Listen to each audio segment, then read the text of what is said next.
From KUNC and the NPR network, this is In The NoCo. I'm Erin O'Toole. A small nuclear reactor proposed by the Pentagon may be a reality soon in Aurora. The microreactor would power Buckley Space Force Base and give the site a steady source of electricity. But it would look different and operate at a smaller scale than the nuclear reactors built a few decades ago. Rather than a large energy plant with cooling towers that jut into the sky, it would fit inside a semi-trailer. The Buckley microreactor is one of 3 proposed for military bases around the country. Even so, nuclear energy and the radioactive byproducts associated with it make many people uneasy. So we reached out to Thomas Albrecht for some context. He's a professor at Colorado School of Mines who studies the chemistry of nuclear materials and the long-term storage of nuclear waste. Give us a quick sense of where you're coming from. In addition to teaching, what kind of work do you do with or for the nuclear power industry? So my group has been working with the elements that power nuclear energy, or elements like uranium and plutonium, for almost 30 years. So I have a large research group that is dedicated to this area of study, and we participate in many Department of Energy projects, and we've partnered with the nuclear industry as well. So when I think about nuclear plants, I can't help but think of those big reactors built in the 70s and 80s in other parts of the country. Give us a sense of what a microreactor is and, how much smaller the one proposed for Buckley is compared to these old school nuclear plants. Right. So the old school nuclear plants generated 1 gigawatt of power each.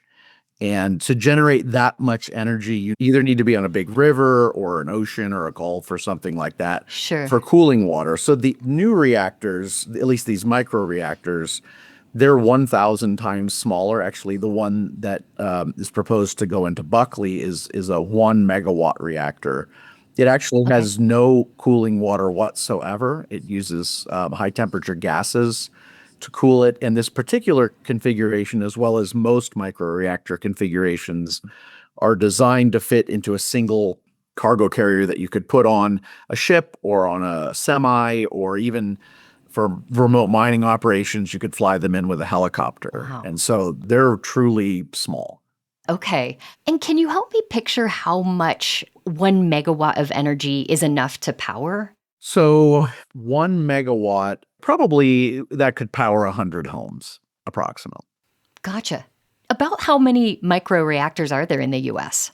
I don't think there are any running on a commercial site or a military site. They are being tested right now. Mm-hmm. So what we're seeing is the beginning of this. And certainly by 2030, which is only 4 years away, there will be a handful of these deployed. But in the case of Buckley, they've proposed that they can have this turned on by 2028.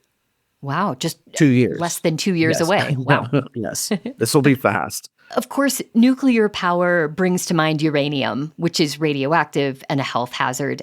Does a microreactor use uranium? And if not, what does it use? It does use uranium. All of the reactors are fueled by uranium that has been it's called enriched, and that is what powers these reactors. But what makes microreactors different is the reactor is designed to run for 5 years without you doing any kind of refueling whatsoever. And the design that most of the companies are going with is after 5 years, when you would need to refuel it, you don't refuel it. The company comes up, picks it up, puts it in the back of a semi, drives it back to the facility. They deal with the refueling process, and they just pop a new one down. Wow. And so it's a different concept than we're used to for the giant reactors. Nuclear waste storage is a serious issue for nuclear plants. How much waste does a microreactor produce? It would be a small fraction, and I would actually rephrase your statement. It's a serious issue because we don't have a national policy for where nuclear waste goes, but there has never been an incident involving our stored waste on U.S. power plant sites. So they're stored in these concrete casks that are more or less indestructible. And you can go online and look at the really extreme testing they've done on these concrete casks, and they're impervious to anything that you can think of. Okay.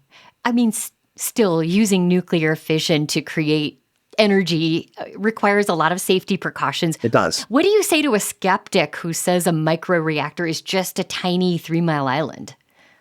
So it's a completely different design. That would be the first thing. Mm-hmm. The design of the reactor at 3 Mile Island bears very few similarities with the designs of a microreactor. The second thing is human error has largely been eliminated from this. So there's a lot of safety protocols in place. But the biggest thing is these new reactors, they have a fuel that's called triso fuel that cannot melt down. And so it's a different kind of fuel than was at 3 Mile Island.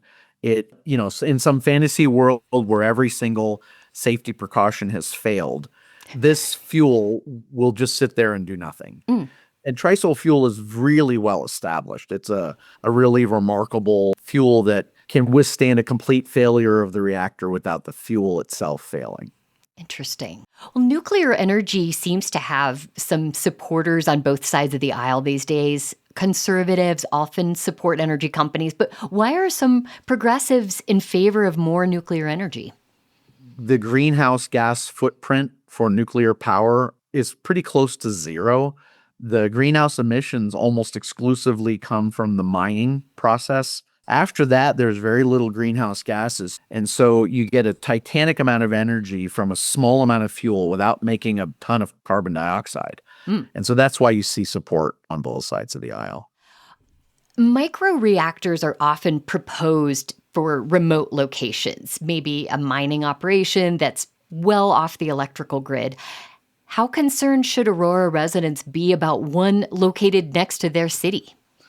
They should not be concerned. The small modular reactors and microreactors don't have the same kind of footprints of the large reactors. The residents of Aurora will not be able to detect any radioactive signatures from the reactor. That they really won't know that it's there. There are no active microreactors in the U.S. right now. Will we see this technology become a reality in the next few years? We will. There are microreactors being tested at Idaho National Laboratory, and there will be additional microreactors tested within a year or two at Oak Ridge National Laboratory. And the Aurora reactor is proposed to be functioning in 2 years. And certainly there are at least 4 others that will be functioning within 4 years. So this is happening really soon. Pretty accelerated timeline. It is, yes. Chemistry professor Thomas Albrecht of Colorado School of Mines talking about a nuclear microreactor proposed for Buckley Space Force Base in Aurora. By the way, Denver International Airport briefly discussed installing its own microreactor last year. That idea went away after planners heard some pushback. We'll have more on this story in our show notes and at KUNC.org.